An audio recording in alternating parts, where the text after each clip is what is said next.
কি জন্য জেলে গেলাম, কার জন্য গেলাম? অভিষেক ব্যানার্জি।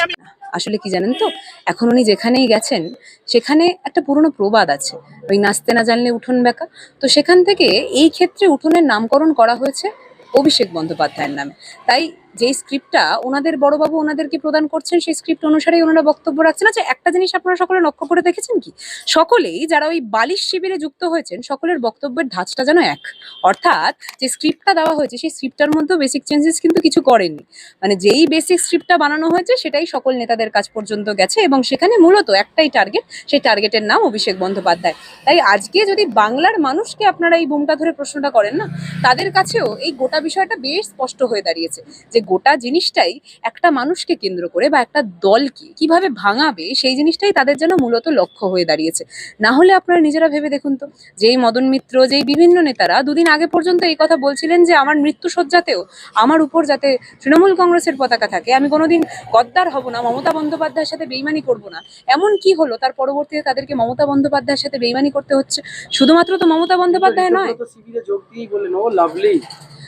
আমি একটা কথা বলবো যে ওনার লাভলি ভাগটা হয়তো উনি যেই জায়গা থেকে দাঁড়িয়েছিলেন এবং যেই সব জনগণ ওনাকে মূলত তৃণমূল কংগ্রেসের সৈনিক এবং মমতা বন্দ্যোপাধ্যায়ের সৈনিক হিসাবেই ওনাকে ভোটটা দিয়েছিলেন, উনি কিন্তু তাদের সাথে গদ্দারি করলেন, তাদের সাথে বেইমানি করলেন।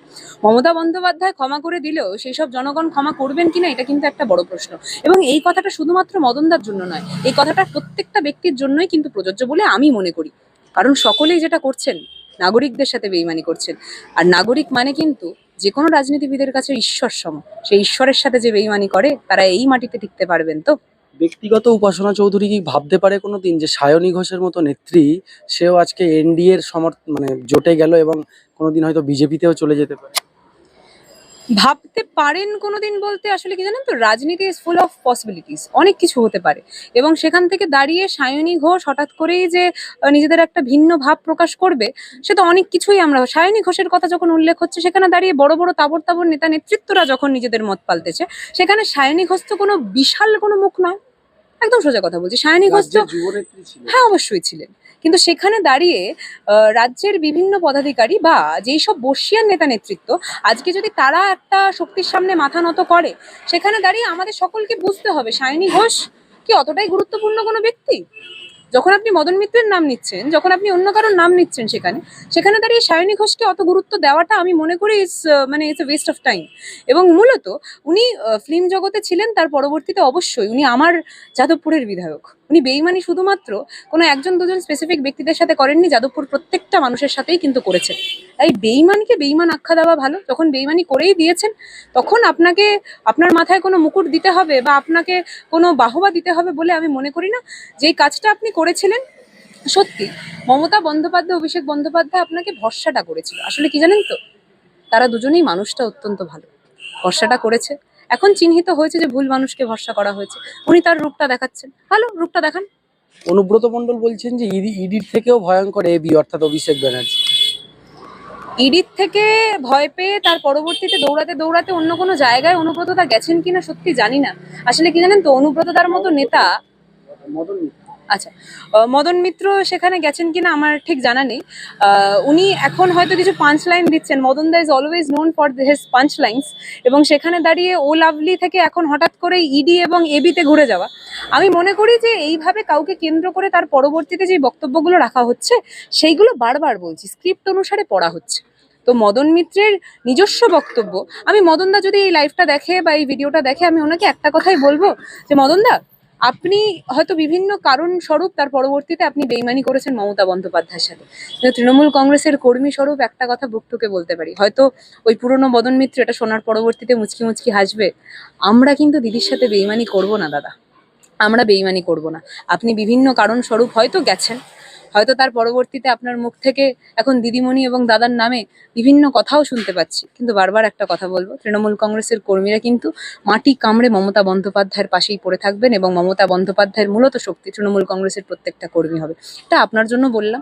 আর হ্যাঁ, এই কথাটাও আপনার জন্য বলে রাখি যে আমাদের শরীরের উপর যাতে মমতা বন্দ্যোপাধ্যায়ের দলের পতাকাটাই থাকবে, এবং সেইটুকুনি কথা তৃণমূল কংগ্রেস কর্মী হিসেবে না হয় বললাম, নেতারা শুনেছি পালিয়ে যায়, নেতা ছিলেন হয়তো পালিয়ে গেছেন তাই জন্য, কিন্তু তৃণমূল কর্মী হিসাবে বলতে পারি যে এইখানেই থাকবে। তুমি বারবার কর্মীদের কথা বলছো, কর্মীদের গুরুত্বের কথা বলছো, দলীয় শৃঙ্খলার কথা বলছো, কিন্তু আমরা তো এর আগে দেখেছি মমতা বন্দ্যোপাধ্যায় বা অভিষেক বন্দ্যোপাধ্যায়রা সবসময় সেলিব্রিটিদেরকে বেশি সুযোগ দিয়েছে।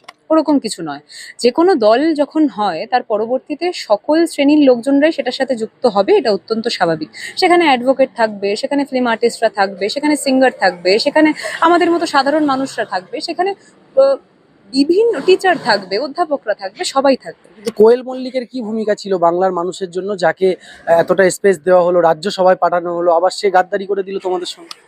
দেখুন, বিষয়টা হচ্ছে যখন এমপি করা হয়েছে বিভিন্ন মানুষের বিভিন্ন কারণস্বরূপ সেই জায়গাটায় বসে। আপনাদের সকলকে সেই জিনিসটা সর্বপ্রথম বুঝতে হবে, যে কথাটা আমি আগেও বললাম, যে রাজনীতি মানে বিভিন্ন মানুষজন বিভিন্ন, কেউ অ্যাডভোকেট লাইনে যুক্ত, কেউ টিচারি লাইনে যুক্ত, কেউ ভালো অ্যাক্টিং করে, কেউ ভালো অন্য কোনো কাজের সাথে যুক্ত, সকলেই কিন্তু এই ফিল্ডের সাথে যুক্ত হয়। এবং আমাদের রাজনীতিতে সকল মানুষের কিন্তু উপস্থিতি রয়েছে, এই জিনিসটা কিন্তু বরাবরই থেকেছে। শুধুমাত্র তৃণমূল কংগ্রেস হওয়ার পরবর্তীতে কোনো ফিল্ম ইন্ডাস্ট্রি থেকে কোনো লোককে নেওয়া হয়েছে তা কিন্তু নয়। এবার আমাদের মূলত জায়গাটা হচ্ছে সেখানে, যে যখন আপনি কোয়েল মল্লিককে কেন্দ্র করে প্রশ্ন করছেন, কোয়েল মল্লিক এখন ছাড়লো নাকি থাকলো সেই জিনিসটা দেখার বিষয় অন্তত এখন নয়। কেন বলছি? কারণ এখন তৃণমূল কংগ্রেসের বাস্তব সম্পদ বরাবরই তারাই থেকেছে, তৃণমূল কংগ্রেসের কর্মীরা।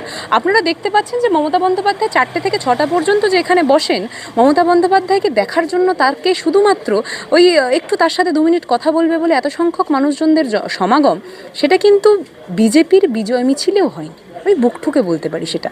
এবং তাই জন্যে বিভিন্ন ভয়ের কারণস্বরূপই আপনারা এই দৃশ্য দেখেছেন, যে কিভাবে যখন আমরা পথে নেমেছি তখন আমাদেরকে বারবার বাধা সৃষ্টি করা হয়েছে, আমাদের কণ্ঠস্বর দাবিয়ে দেওয়া হয়েছে। এবং এটা তো বাস্তব কথা, আমরা বারবার একটা কথা বলেছি যে আমরা তো আইন প্রশাসন মেনেই সবটা করছি। সেদিন তো আমরা হাইকোর্টের আপনাকে যারা মেরেছিল সেই দিন বা আপনাকে আক্রান্ত করেছিল, তারা কি কেউ অ্যারেস্ট হয়েছে? কেউ অ্যারেস্ট হয়নি। এবং গুন্ডা দমন বিল অনুসারে তারা কিন্তু গুন্ডা নয়, তারা গুন্ডা নয়। গুন্ডা দমন বিল অনুসারে আমরা যারা কণ্ঠ ছেড়ে কথা বলি তারাই গুন্ডা। এবং সেই জিনিসটাকে চক্রান্ত করেই অভিযোগ করা হয়েছে, দলের তরফ থেকেই ডাইরেক্টলি করা হয়েছে। এবং সেখানে বিভিন্ন চিত্র, বিভিন্ন ফুটেজ তুলে ধরা হয়েছে। আপনারা দেখেছেন আমাদের দলের মুখপত্র জাগো বাংলাতেও কিন্তু সেই বিভিন্ন তথ্য তুলে ধরা হয়েছিল।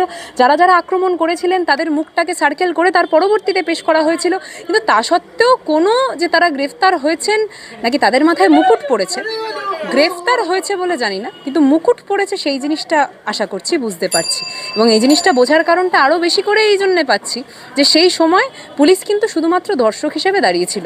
আমরা বারবার একটা কথা বলেছি, আমরা কিন্তু হাইকোর্টের অর্ডার মেনেই গোটা প্রক্রিয়াটা করেছিলাম, আমরা কিন্তু পথে নেমেছিলাম।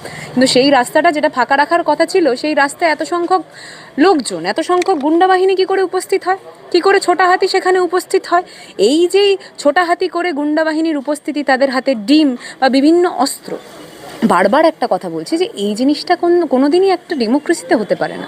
শেষ একটা বিষয়, যে আপনাদের তৃণমূল কংগ্রেসের অনেক সমর্থক বা শিক্ষিত বুদ্ধিজীবী মানুষজন অনেকেই চাইছেন যে তৃণমূল কংগ্রেসের সঙ্গে কংগ্রেসের যদি একটা জোট হয়, বা মমতা বন্দ্যোপাধ্যায় আবার যদি রাহুল গান্ধী বা সোনিয়া গান্ধীদের হাত ধরে বাংলাতে তিনি ফিরে আসেন, এই বিষয়টা কি কোনোভাবে কিছু দেখতে পাবো আগামীতে আমরা? শীর্ষ পদাধিকারীদের বিষয়, এটা শীর্ষ পদাধিকারীরা নিজেদের বক্তব্য রাখবেন, তার পরবর্তীতে আপনি আমি সকলেই জানতে পারবো। কিন্তু আমি যেই কথাটা বলতে চাই, যে তৃণমূল কংগ্রেসের মাটি এই বাংলাতে যে কতটা শক্ত, সেটা কিন্তু আমাদের কর্মীরা বারবার দেখাচ্ছে। এবং এটা বলছি কেন, আপনারা বিভিন্ন প্রশ্ন তুলছেন যে এই নেতা ওখানে চলে গেল, ওই নেতাকে দেওয়া কি ঠিক হলো নাকি হলো না। আসলে কি জানেন তো, মানুষ অনেক সময় কিছু মানুষের উপর ভরসা করে, দিদিমণি ভালো মানুষ এবং তাই জন্যে মানুষের উপর ভরসাটাও করেছেন। মানুষই তো মানুষের উপর ভরসা করেন, বলুন তো। কিন্তু কি জানেন তো, যেই মানুষেরা বেইমানি করলো তাদেরকে কিন্তু আমাদের বাংলার মাটিতে বরাবরই বেইমান হিসাবেই আখ্যা দেওয়া হবে, বেইমান হিসাবেই চিহ্নিত করে রাখা হয়ে গেল। মমতা বন্দ্যোপাধ্যায় কি কংগ্রেসে যাবেন? সেই জিনিসটা দিদিমণি বলতে পারবেন। এবং যে কংগ্রেসে যাওয়ার কথা আপনি বলছেন, আমার মনে হয় আপনারা যেই কথাটা বলছেন সেটা আপনারা আপনাদের যুক্তি দিয়ে বলছেন। আমরা যেই বক্তব্যটা রাখছি, আমরা সেখানে নিজেদের বক্তব্য রাখছি। কিন্তু যে প্রশ্নটা আপনি করছেন সেটা অনেকটা উপর মহলের বিষয় এবং তার পরবর্তীর বক্তব্য। মমতা বন্দ্যোপাধ্যায়, আমি তৃণমূল কংগ্রেসের স্পোক্সপারসন, আমি তৃণমূল কংগ্রেস আইটি সেলের সভানেত্রী ইনচার্জ, এবং সেখান থেকে দাঁড়িয়ে আমি তৃণমূল কংগ্রেসের কথাটা বলতে পারবো, দিদির কথাটা বলতে পারবো, তার বাইরে আমি কিছু বলতে পারবো না। তো সেখান থেকে যদি কোনো বিষয় থাকে সেটা আপনারা আগামী দিনে অপেক্ষা করুন না। আমি মনে করি যে সাসপেন্স থাকাটা ভালো, জানেন তো, তাহলে সিনেমার জিনিসটা, প্লট টুইস্টটা কিন্তু মজাও লাগে। তো আপাতত সবচেয়ে বড় যেই দৃশ্য আমরা দেখতে চলেছি সেটা 21শে জুলাই। সেই 21শে জুলাই বিড়লা প্ল্যানেটোরিয়ামের সামনে সকলে উপস্থিত হন। আমি বলবো যে সেখানে দাঁড়িয়ে অনেক কিছু আমরা জানতে পারবো, অনেক কিছু শিখতে পারবো, এবং মমতা বন্দ্যোপাধ্যায়ের লড়াইটার ব্যাপারে আরেকটু ভালোভাবে সেখানে উপস্থিত থেকে না হয় জানতে পারবো। ঋতব্রত বন্দ্যোপাধ্যায় বলছেন যে শহীদ পরিবারের সদস্যরা নাকি তাদের মিটিংয়ে যাবে। আমরা বরাবর থেকে তাদেরকে ডাকা হয়েছে বলে আমার জানা নেই। ঋতব্রত বন্দ্যোপাধ্যায় তো অনেক কথাই বলেন, কিন্তু তাদেরকে ডাকা হয়েছে বলে আমার জানা নেই।